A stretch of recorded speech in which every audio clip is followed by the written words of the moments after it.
Kami bersyukur ya Bapa, sebab kami rasakan hingga saat ini Engkau terus pegang tangan kami.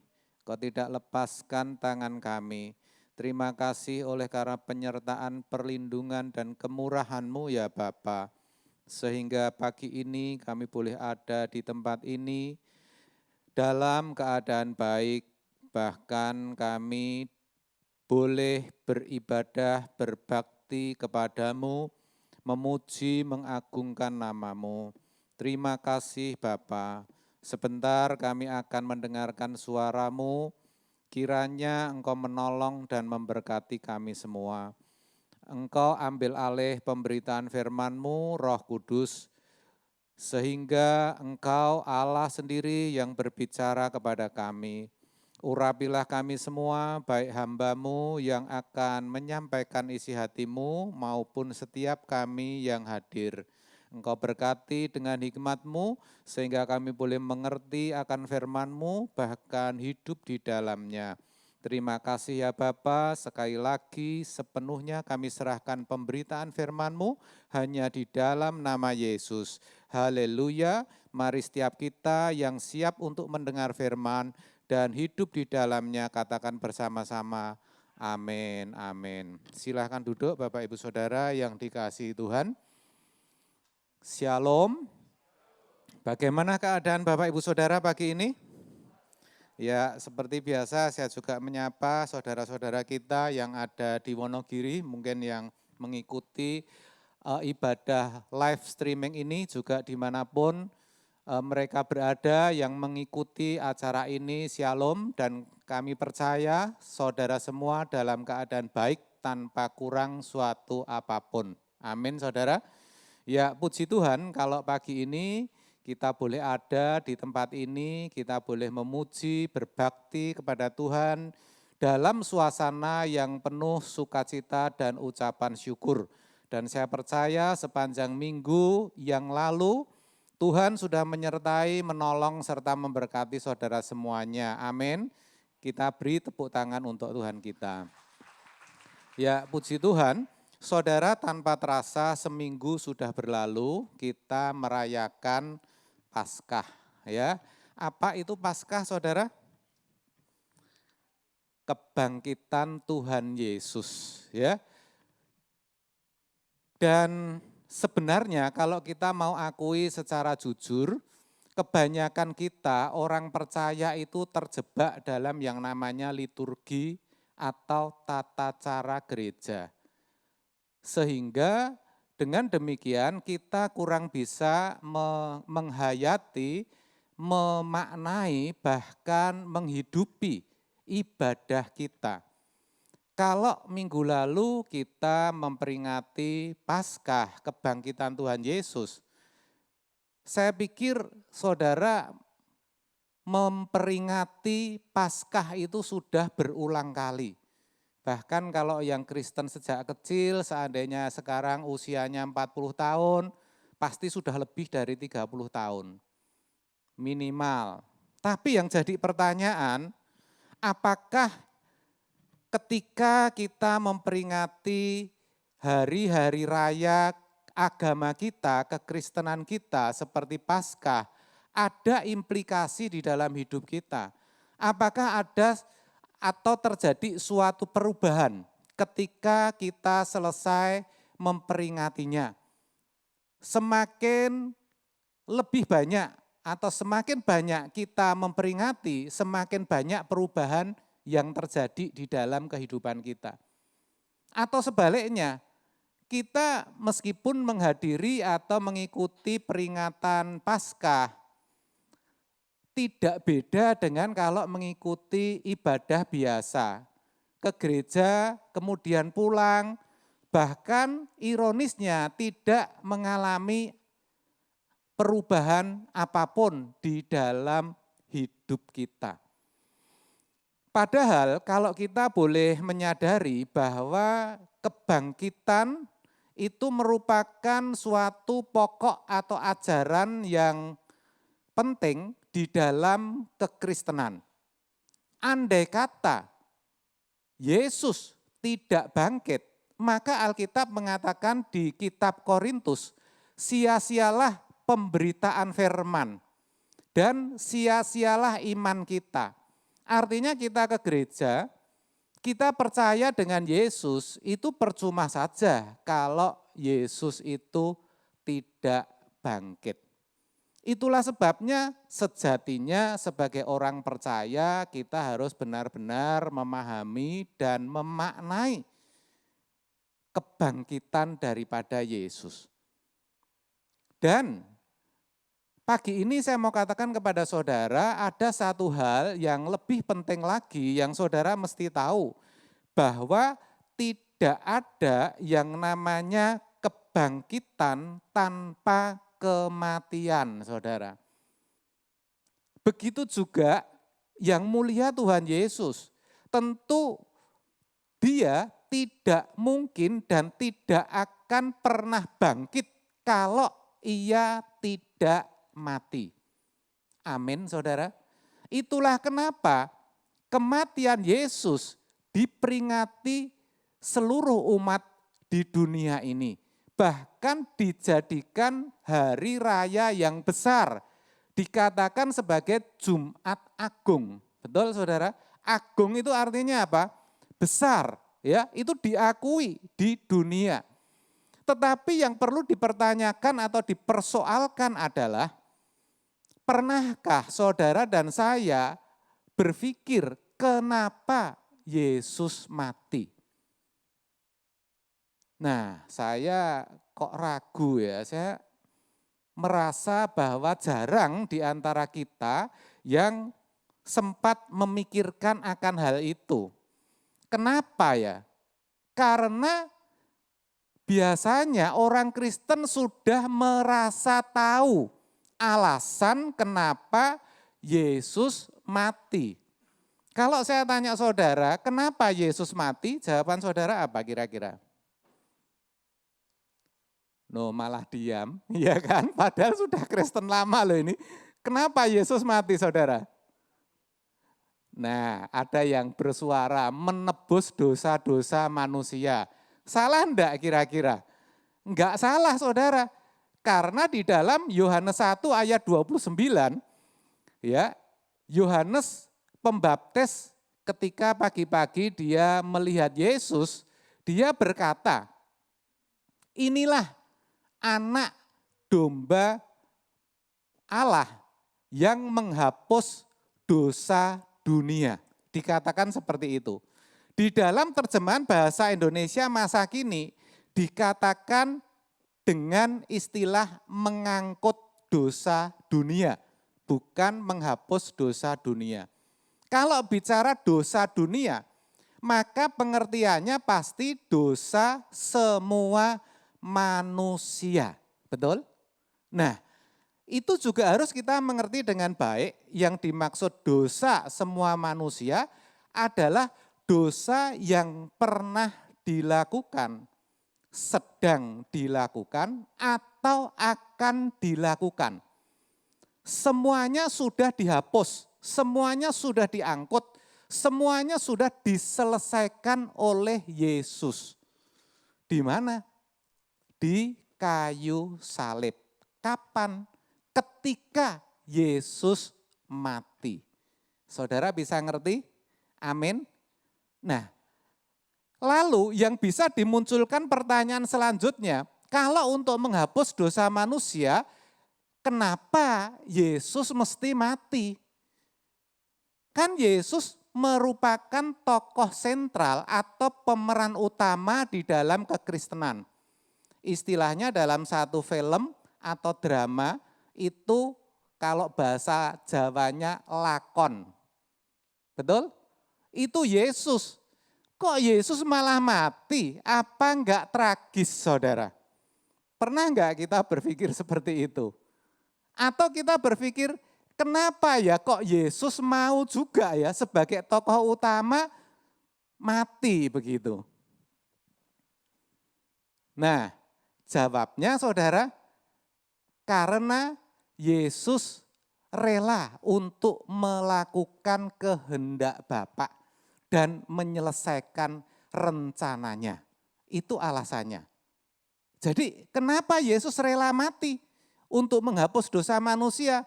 Karena dia melakukan kehendak Bapa dan menyelesaikan pekerjaannya. Taunya dari mana Pak? Ayat Yohanes 3 ayat 16 dan 17. Dikatakan, karena begitu besar kasih Allah akan dunia ini, sehingga ia, yaitu Allah Bapa, telah mengaruniakan anaknya yang tunggal, memberikan maksudnya, supaya setiap orang yang percaya kepadanya tidak binasa. Artinya Allah tidak menghendaki seorang pun binasa, melainkan beroleh hidup yang kekal. Allah menghendaki setiap orang itu beroleh hidup yang kekal. Setiap orang itu diselamatkan. Itulah sebabnya ia mengutus anaknya yang tunggal, yaitu Kristus Yesus. Ayat 17 mengatakan, sebab Allah mengutus, perhatikan jelas sekali, mengutus anaknya ke dalam dunia bukan untuk menghakimi dunia, melainkan untuk menyelamatkannya oleh Dia. Jadi Kristus datang ke dalam dunia itu tujuannya cuma satu. Bukan untuk menghakimi, bukan untuk melakukan hal-hal yang lain, ya, tetapi fokus khususnya adalah apa? Untuk menyelamatkan dunia. Makanya di dalam Yohanes 1 ayat 29 tadi dikatakan anak domba Allah menghapus dosa dunia. Nyambung saudara. Amin saudara. Nah pertanyaan yang bisa muncul selanjutnya. Loh kenapa Allah Bapa kalau ingin menyelamatkan manusia, kalau tidak ingin satupun manusia yang binasa, kenapa harus mengutus Yesus dan Yesus harus mati? Apakah Allah yang maha kuasa, apakah Allah yang maha bijaksana itu tidak punya cara lain? Apakah tidak bisa melakukan sesuatu yang lain untuk menyelamatkan manusia? Katanya kalau Allah berfirman dari yang tidak ada menjadi ada. Kan begitu saudara. Nah sekarang untuk menyelamatkan manusia kenapa harus Yesus mati? Apa enggak bisa dengan cara lain? Jawabnya bisa saudara. Tetapi Allah tidak mungkin melakukan itu. Allah tidak mungkin melakukan cara lain. Kenapa tidak mungkin melakukan cara lain? Karena Allah memiliki tatanan, Allah memiliki aturan yang sudah Dia tetapkan sendiri dan Allah tidak menghendaki untuk melanggarnya, saudara. Kita tahu bahwa Allah adalah Allah yang memiliki integritas yang tinggi. Aturannya apa? Pertanyaannya begitu. Di dalam Roma 6 ayat 23 dikatakan bahwa upah dosa adalah apa saudara? Maut. Maut itu apa? Maut itu kebinasaan. Maut itu apa? Maut itu kematian. Nah artinya kalau manusia itu berdosa maka harus menerima hukuman. Itu aturannya. Hukumannya apa tadi? Kematian. Hukumannya apa tadi? Kebinasaan. Dan hukum ini tidak mungkin dibatalkan oleh Allah sendiri. Karena Allah yang membuat. Juga tidak mungkin dilanggarnya sendiri.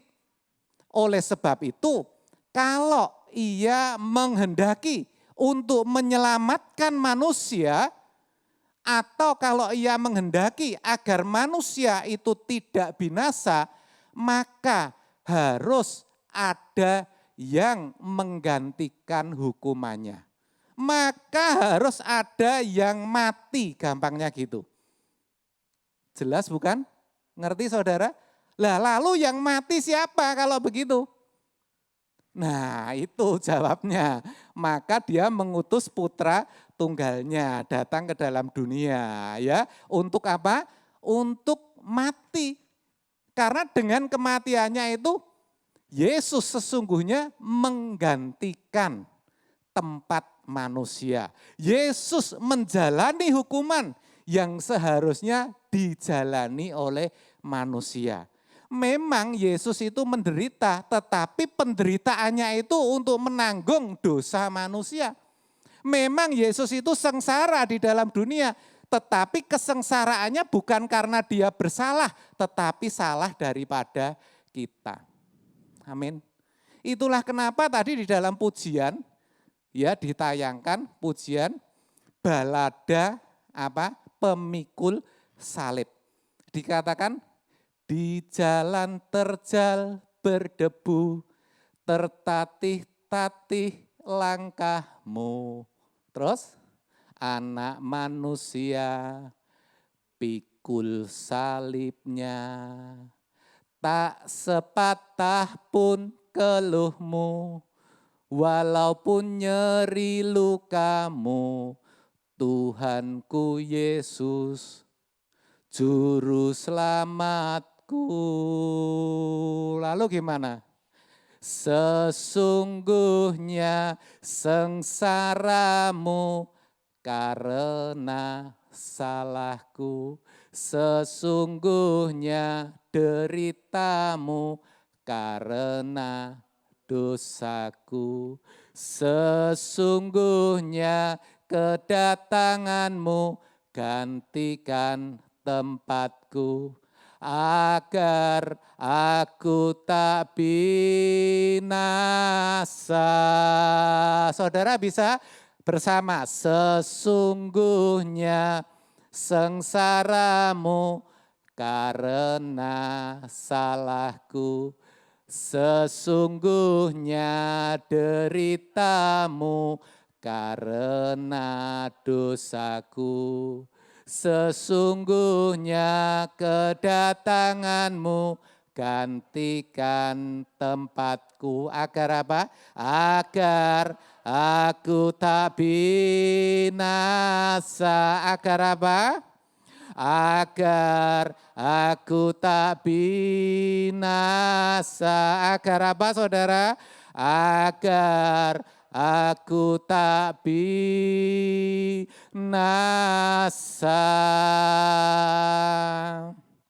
Pertanyaannya, saudara pernah menghayati ini enggak? Saudara pernah menghayati enggak kalau sejatinya saudara itu harusnya binasa? Saudara pernah menghayati enggak kalau sejatinya ada satu pribadi yang rela memberikan nyawanya untuk saudara dan saya? Mati untuk saudara dan saya. Sungguh itu kasih yang paling besar, saudara. Alkitab mengatakan begitu. Tidak ada kasih yang lebih besar daripada seseorang yang memberikan nyawanya bagi sahabatnya. Nah ini loh, kekristenan itu banyak penghayatan. Sepanjang kita menghayati dengan baik, sungguh-sungguh sampai tergores di dalam hati nurani kita, maka akan berdampak, hidup kita pasti akan berubah. Dan kematian Yesus itu juga menunjukkan keadilan daripada Allah. Jadi Allah itu tidak hanya kasih, tetapi dia juga adil. Kalau dia mau menyelamatkan manusia, manusia yang berdosa tetap harus mendapatkan apa? Hukuman, itu baru adil. Tapi kalau Allah mau menyelamatkan manusia tanpa menghukum manusia, namanya tidak adil. Makanya supaya adil, maka Kristus mati di kayu salib. Ya, ada kematian. Saudara, itu merupakan hukuman yang seharusnya ditanggung oleh siapa? Manusia. Nah, mungkin saudara berkata, tapi Pak itu juga masih belum adil kalau begitu. Loh kenapa? Nah karena kan Kristus yang mati kok seluruh manusia dosanya diampuni. Mosok satu orang kok menggantikan banyak orang. Enggak fair, enggak adil. Nah, kita akan lihat di dalam Roma 5 ayat yang ke-19. Di mana dikatakan, jadi Sama seperti oleh ketidaktaatan satu orang, semua orang telah menjadi orang berdosa. Ketidaktaatan Hawa karena metik buah yang tidak seharusnya dimakan, dia jadi berdosa, Adam berdosa, semua manusia juga apa? Jadi berdosa. Yang enggak tahu apa-apa lahir ke dalam dunia, sudah ada kodrat dosa di dalam tubuhnya. Amin, saudara. Kenapa? Oleh karena ketidaktaatan seseorang. Tetapi di sini dikatakan demikian pula oleh ketaatan satu orang, semua orang menjadi orang benar. Oleh ketaatan siapa? Oleh ketaatan Yesus. Yesus taat melakukan kehendak Bapa, seperti tadi saya katakan di awal. Allah menghendaki Yesus datang ke dalam dunia untuk mati. Dan Yesus taat. Coba bayangkan kalau Yesus enggak taat. Yesus juga seperti saudara dan saya, punya kehendak, punya kemauan. Kalau dia tidak menyerahkan kehendaknya kepada kehendak Bapa, tetapi melakukan apa yang jadi mau-maunya, enggak mati di kayu salib, enggak taat, ya enggak bisa.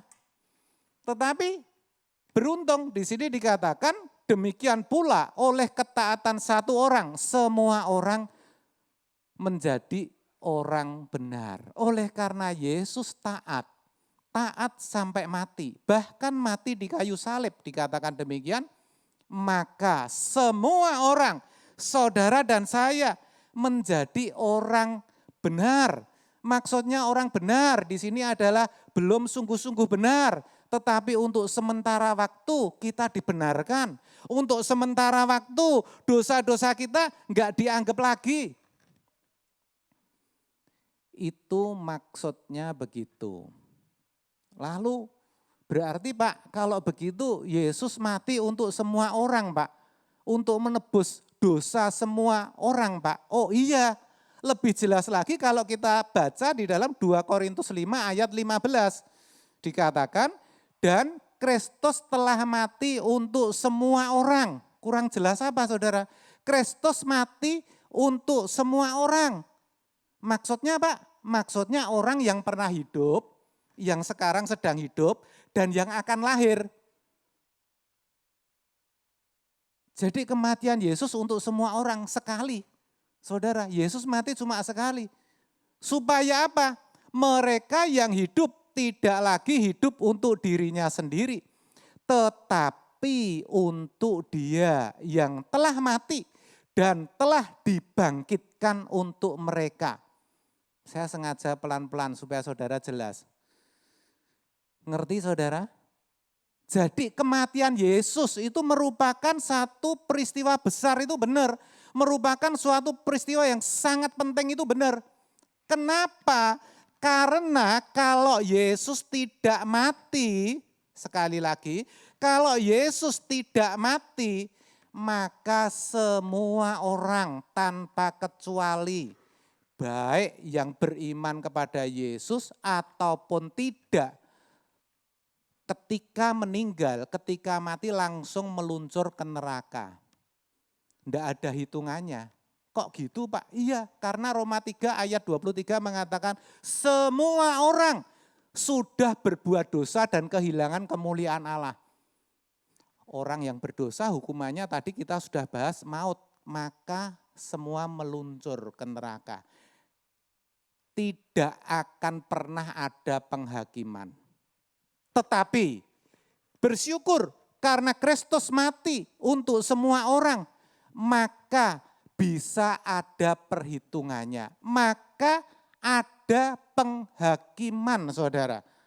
Semua orang yang mati tanpa kecuali akan dihakimi menurut perbuatannya. Ini saudara harus ngerti, semua orang yang mati pasti dihakimi dan akan dihakimi menurut perbuatannya. Meskipun kita orang Kristen, meskipun kita pergi ke gereja. Nah, bedanya apa Pak? Bedanya kalau orang-orang Kristen ya, itu akan dihakimi menurut Injil. Apakah perbuatannya itu sesuai dengan Injil? Maksudnya apa? Apakah perbuatannya itu seperti Yesus? Apakah yang dilakukan itu kehendak Bapa atau bukan? Begitu. Tetapi Pak, kalau yang tidak mendengar Injil, lah yang apa dulu? Kalau yang didengar Taurat, bangsa Israel, ya akan dihakimi menurut Taurat. Apakah perbuatannya sesuai dengan hukum Taurat atau tidak? Masa Pak? Nah, kita baca Roma 2 ayat yang ke-12. Sebab semua orang yang berdosa tanpa hukum Taurat akan binasa tanpa hukum Taurat. Perhatikan sekarang, dan semua orang yang berdosa di bawah hukum Taurat, saya ulang, semua orang yang berdosa di bawah hukum Taurat akan dihakimi oleh hukum Taurat. Jelas bukan? Apakah perbuatannya sesuai enggak dengan hukum Taurat? Wong dia belum kenal Injil, Yesus belum lahir kok. Jadi yang dijadikan pedoman ya hukum Taurat. Pak, sekarang kalau yang enggak kenal hukum Taurat, Pak, enggak kenal hukum Taurat, enggak kenal Injil. Bagaimana Pak penghakimannya? Menurut hati nurani. Setiap orang pasti punya hati nurani bukan? Punya. Dihakimi menurut hati nurani. Kita baca Roma 2 ayat 14 sampai ayat yang ke-16. Saya baca. Apabila bangsa-bangsa lain, perhatikan, yang tidak memiliki hukum Taurat, enggak punya hukum Taurat, enggak kenal Injil, oleh dorongan diri sendiri melakukan apa yang dituntut hukum Taurat. Maksudnya dari pengajaran nenek moyang dan lain sebagainya tentu tahu dong hati nuraninya akan berkata itu benar atau salah. Maksudnya begitu. Itu baik atau tidak. Betul? Nah, lanjut. Dan dorongan, tadi belum ya, saya ulang. Apabila bangsa-bangsa lain yang tidak memiliki hukum Taurat oleh dorongan dari diri sendiri melakukan apa yang dituntut hukum Taurat, maka perhatikan, walaupun mereka tidak memiliki hukum Taurat, mereka menjadi hukum Taurat bagi diri mereka sendiri. Ayat 15, sebab dengan itu mereka menunjukkan bahwa isi hukum Taurat ada tertulis di dalam hati nurani mereka, dalam hati mereka. Dan suara hati mereka turut bersaksi dan pikiran mereka saling menuduh atau saling membela. Ya, kalau berbuat salah maka pikirannya, hati nuraninya ngomong kamu enggak benar, mesti gitu. Ya. Hal itu ayat 16 ini penting yang terakhir, akan nampak pada hari bila mana Allah sesuai dengan Injil yang kuberitakan akan menghakimi segala sesuatu yang tersembunyi dalam hati manusia oleh Kristus Yesus. Jadi yang menghakimi kelak itu Tuhan Yesus, saudara. Bagi yang tidak kenal Injil, tidak kenal Taurat, dihakimi menurut apa? Hati nuraninya. Saudara bisa ngerti? Amin saudara, amin. Penghakimannya pun juga berbeda.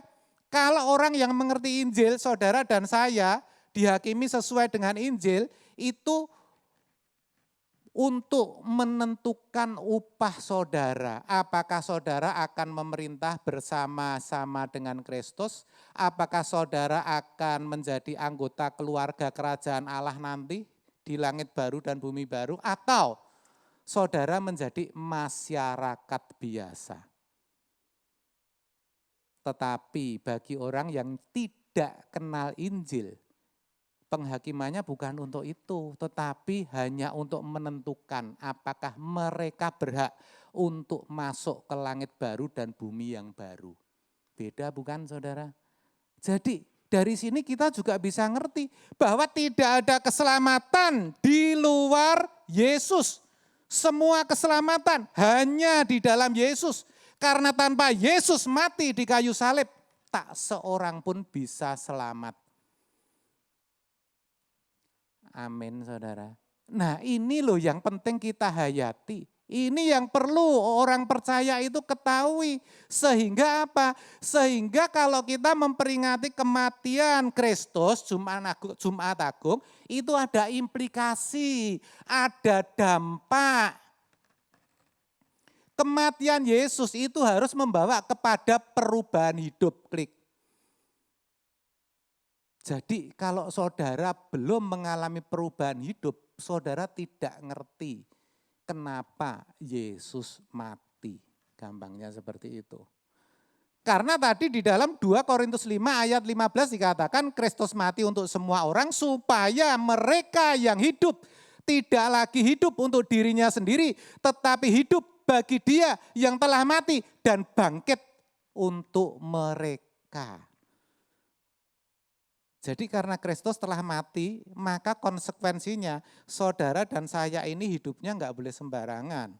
Hidup kita harus hanya untuk Dia yang telah mati dan bangkit bagi kita.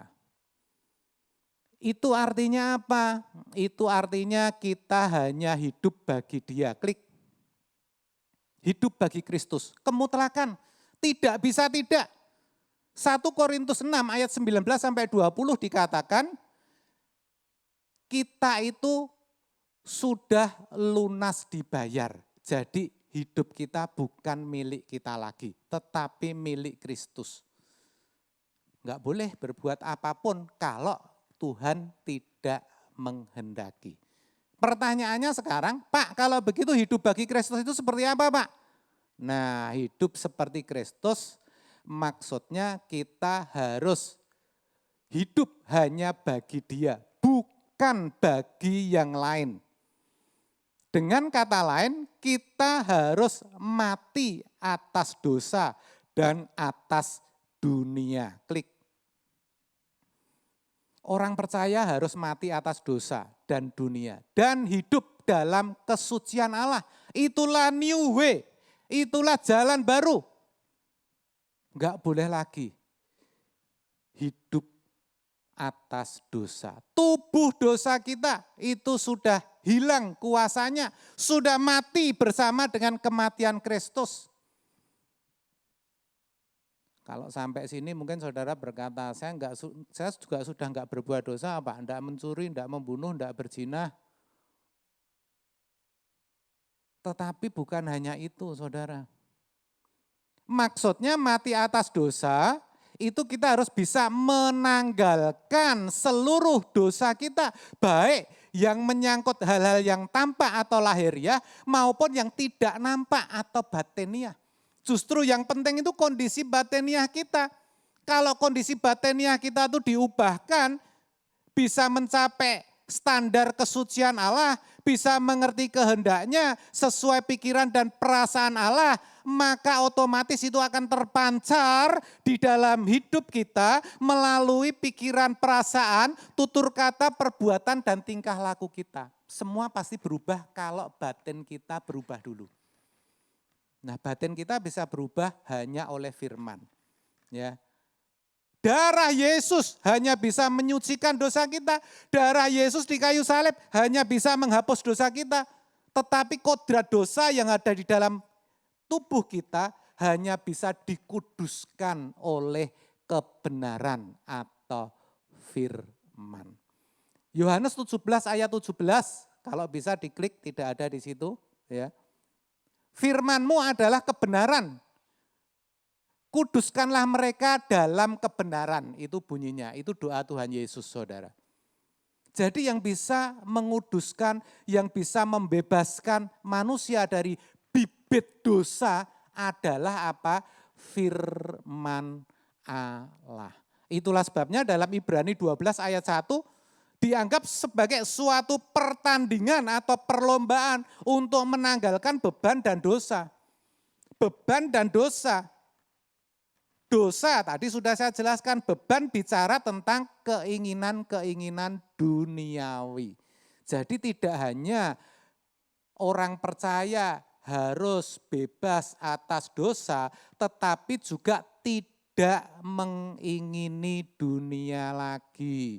gampangnya enggak tertarik lagi dengan dunia, tidak terpikat lagi dengan keindahan dunia. Nah, sekarang saudara koreksi hidup saudara. Mungkin saudara masih ada cacat-cacat batiniah, okelah bisa diperbaiki. Tapi dengan ketertarikan dengan dunia masih enggak. Masih punya keinginan enggak? Masih punya hasrat enggak? Ambisi. Nah, saudara, kalau saudara masih punya keinginan, apalagi keinginannya banyak, ambisinya masih banyak, hidup saudara enggak tenang, percaya saya. Kalau saudara bisa mencapai apa yang saudara inginkan, saudara enggak akan puas. Malah saudara pengen yang lebih lagi, sehingga hati saudara enggak tenang. Tetapi kalau saudara tidak mencapai keinginan saudara, apa yang saudara harapkan, apa yang saudara impikan, apa yang saudara cita-citakan, tidak kesampaian, hati saudara juga tidak ada damai, saudara. Bahasa Jermannya selalu kemerungsung. Nah, sekarang saudara jadi tahu, saudara kemerungsung, saudara takut, saudara khawatir, saudara cemas, itu bukan karena orang lain. Tetapi karena siapa? Diri sendiri. Karena aku, ngomong bareng-bareng, karena aku. Lah sekarang supaya bebas, siapa yang bisa melepaskan? Aku ngomong. Iya, diri saudara sendiri. Lah saudara kalau nggak bisa lepas, apalagi masih jatuh dalam percintaan dunia, ya berat saudara. Nah itulah implikasi kematian. Saudara harus mengalami satu perubahan yang baru. Saya belum itu Pak hari ini, enggak apa-apa, saya pun juga belum sempurna. Tapi kita bareng-bareng saudara, kita belajar. Jatuh bangun boleh, Petrus juga jatuh bangun saudara. Tetapi akhirnya Petrus dipakai Tuhan secara luar biasa. Jatuh bangun enggak masalah. Kalau kita bareng-bareng, kita punya kekuatan yang lebih besar. Amin saudara. Nah oleh sebab itu, mari saudara, kita jangan asal mengikuti liturgi saja, tetapi kita coba terus belajar, menggumuli, memaknai, menghayati firman Allah. Meskipun cuma satu ayat, ya enggak apa-apa dipahami dengan benar, dilakukan, gagal lakukan lagi, gagal lakukan lagi. Tuhan yang menyempurnakan, Roh Kudus yang memberikan saudara kemampuan. Amin. Sehingga dengan memahami kenapa Yesus mati, hidup kita berubah. Semakin hari boleh semakin serupa dengan Yesus. Ya, ada damai sejahtera dan sukacita. Hidup kita tidak dipengaruhi oleh keadaan dunia lagi. Kita bisa memiliki hati yang tentram dan damai. Bukankah itu keinginan saudara dan saya? Tuhan Yesus memberkati, ya, puji Tuhan. Oleh sebab itu, kalau saat ini saudara masih diberi kesempatan untuk hidup, mari kita hidup untuk Kristus, ya. Kita kenakan hidupnya, kita jalani hidup Yesus. Kita akan pujikan, saya undang pemain musik dan pemuji untuk maju ke depan. Aku memilihmu Tuhan.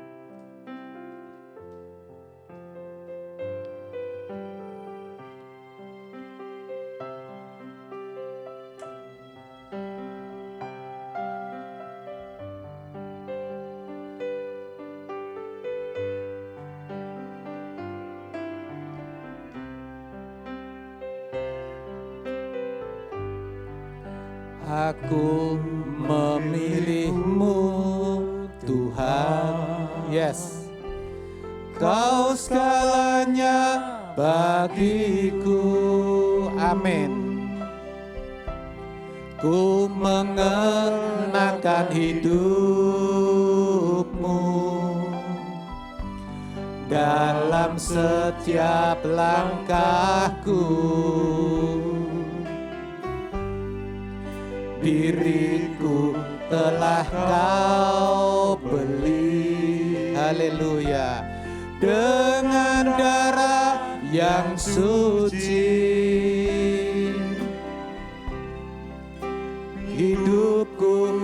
sekarang ini,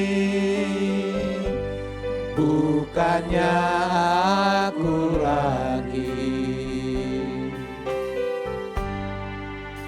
Aku memilihmu Tuhan. Mari sungguh-sungguh, Kau segalanya bagiku. Ku mengenakan hidupmu dalam setiap langkahku. Diriku telah Kau beli dengan darah yang suci. Hidupku yang sekarang ini, bukannya aku lagi. Indahnya gemerlap dunia, indahnya gemerlap dunia, dan kemegahannya.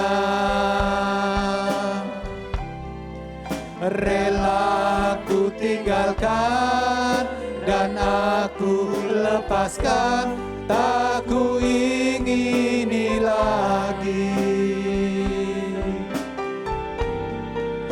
Kini mataku memandang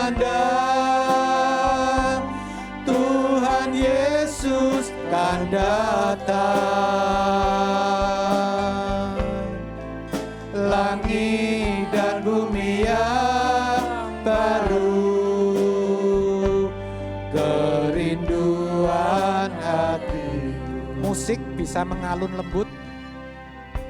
Saudara, harus kita sadari bahwa memang oleh karena kematian Kristus yang menebus dosa kita, kita tidak mempunyai hak lagi atas hidup kita. Semua harus kita persembahkan hanya untuk Tuhan. Semua keinginan, cita-cita, ambisi, hasrat hanya untuk memuaskan dan menyukakan hatinya. Jadi bukan tidak boleh kita berteman dengan dunia. Boleh, saudara. Justru saudara harus berteman dengan dunia. Saudara harus kerja keras, kembangkan potensi saudara. Supaya apa? Supaya saudara bisa bersahabat dengan Tuhan. Semua pertemanan saudara dengan dunia semata-mata untuk kepentingan Tuhan. Itu yang benar, saudara. Oleh sebab itu, hayati betul-betul kematiannya. Percayalah, saudara tidak akan dirugikan. Saudara akan mengalami atau memiliki hati yang tentram dan damai. Dan itu lebih dari cukup. Kalau saudara merasakan itu, saudara tidak akan mengingini apapun juga kecuali Tuhan dan kerajaannya. Memang tidak mudah, saudara, untuk menanggalkan beban dan dosa, untuk meninggalkan percintaan dunia. Tetapi bisa, yang tidak mungkin bukan berarti tidak bisa, saudara. Caranya saudara harus mulai sekarang berusaha mengalihkan fokus hidup saudara hanya ke langit yang baru dan bumi yang baru. Apapun yang saudara alami, yang saudara lakukan, ingat ya.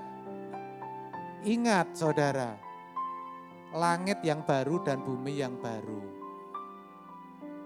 Itu yang harus kita perjuangkan.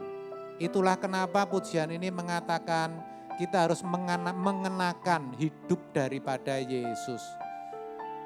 Yang sepanjang hidupnya hanya melakukan kehendak Bapa. Mari kita pujikan sekali lagi, kita bangkit berdiri.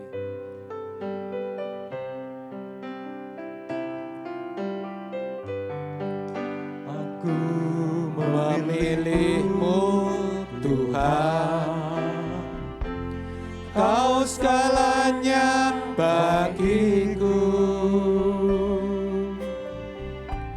Ku mengenakan hidupmu miliki komitmen. Miliki komitmen saudara. Yes. Diriku telah kau beli dengan darah yang suci. Hidupku yang sekarang ini bukannya akulah. Indahnya gemerlap dunia, indahnya gemerlap dunia, dan kemegahannya. Angkat tangan saudara, rela ku tinggalkan, rela ku tinggalkan, dan aku lepaskan. Tuhan pasti menolong saudara, Tuhan pasti menolong. Haleluya. Kini mataku memandang Tuhan Yesus kan datang.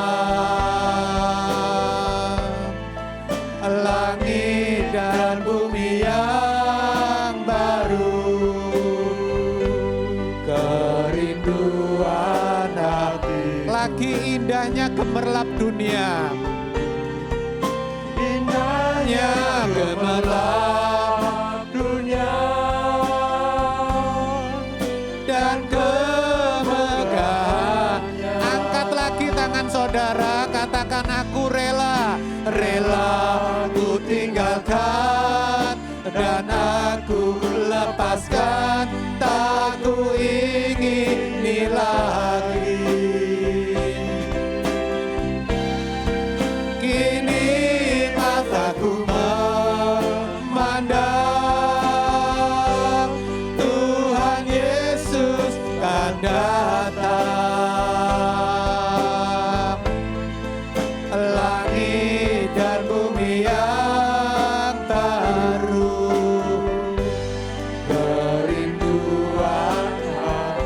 Lagi kita pujikan dari depan.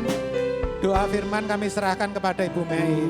Memilihmu Tuhan,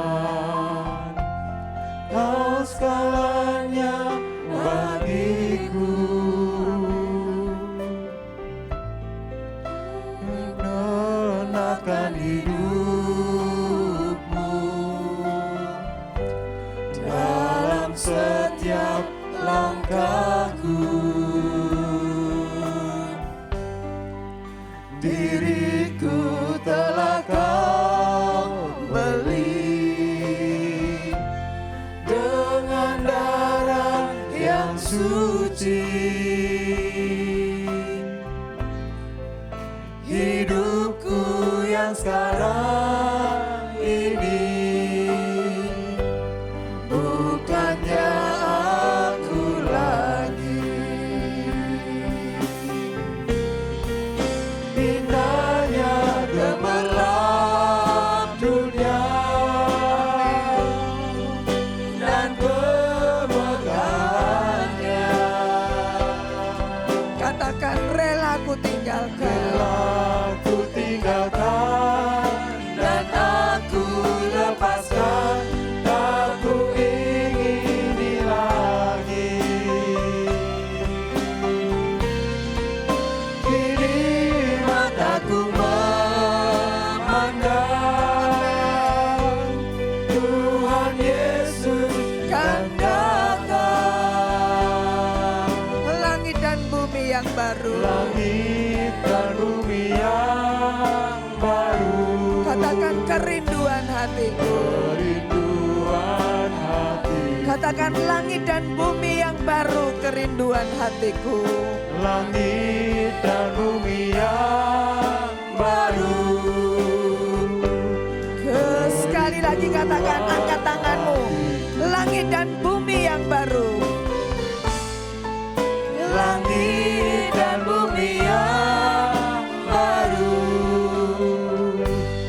Kerinduan hatiku.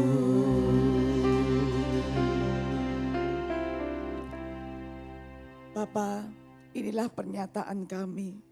Kami rindu langit dan bumi yang baru bersama dengan Engkau. Terima kasih Bapa. Sungguh pagi hari ini kami bersyukur dan berterima kasih kepadamu. Kau memberikan kami pengertian bahwa kami harus mau Tuhan mengerti arti kematian-Mu. Tuhan, kami bersyukur Engkau sudah rela mati bagi kami. Engkau menebus setiap dosa kami. Engkau menebus setiap hidup kami supaya kami tidak binasa. Supaya kami mempunyai kehidupan yang baru di dalam Engkau. Dan bersama dengan Engkau di langit baru dan bumi yang baru. Sungguh Tuhan, kami bersyukur kami boleh mengerti arti kematian-Mu bagi hidup kami. Mampukan kami Tuhan untuk kami senantiasa menghidupi, mengerti dan memahami arti kematian-Mu bagi hidup kami. Sehingga hidup kami boleh bermakna bagi Engkau Tuhan. Kami mau Tuhan kami mau mempunyai satu komitmen Tuhan. Untuk kami mau hidup sesuai dengan kebenaran-Mu. Kami mau hidup sesuai dengan Kristus hidup. Supaya kami kelak bersama-sama dengan Engkau di langit yang baru dan bumi yang baru. Oh Tuhan, terima kasih buat firman-Mu. Mampukan kami Roh Kudus untuk kami boleh menggenapi firman-Mu. Untuk kami boleh melakukan firman-Mu dari hari ke hari. Supaya semakin hari hidup kami semakin sempurna seperti Yesus. Sempurna seperti Bapa. Oh terima kasih Bapa, kami bersyukur kepadamu. Berkati Tuhan hamba-Mu yang sudah menyampaikan kebenaran firman-Mu dengan berkat-berkat yang terbaik. Hikmat, marifat, wibawa yang daripada Engkau. Pewahyuan yang baru Engkau bukakan lebih lagi Tuhan. Supaya semakin hari hamba-Mu semakin Engkau pakai lebih lagi, nama Tuhan dipermuliakan. Berkat yang sama boleh kami terima pada pagi hari ini. Terima kasih Bapa, biar segala pujian dan hormat dan kemuliaan hanyalah bagi Tuhan saja. Di dalam nama Tuhan Yesus kami mengucap syukur yang diberkati oleh firman Tuhan. Mari kita sama-sama katakan amin.